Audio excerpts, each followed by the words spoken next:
Just a few days, some New Mexicans will be able to get their criminal convictions erased from their records. As News 13's Jackie Kent explains, it's part of a new law that some people insist will make everyone safer.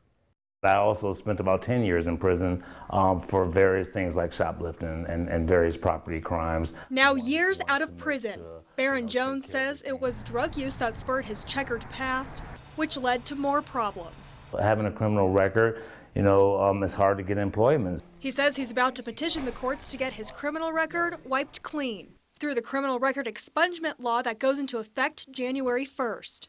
We're also working to make sure that people can actually use this bill and have a chance to move forward. The New Mexico chapter of the American Civil Liberties Union fought for the law. Now they're running a campaign to make sure people who qualify take advantage of it.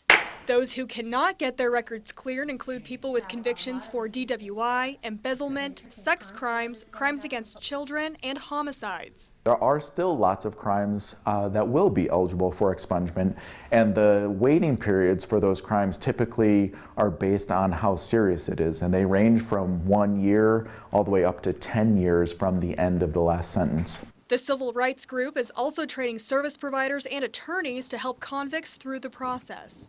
Jones, who's now at the ACLU, says the new law will actually make everyone safer. We know that when people are able to have good jobs and provide for their families, that lowers recidivism. Jackie Kent, KRQE, News 13.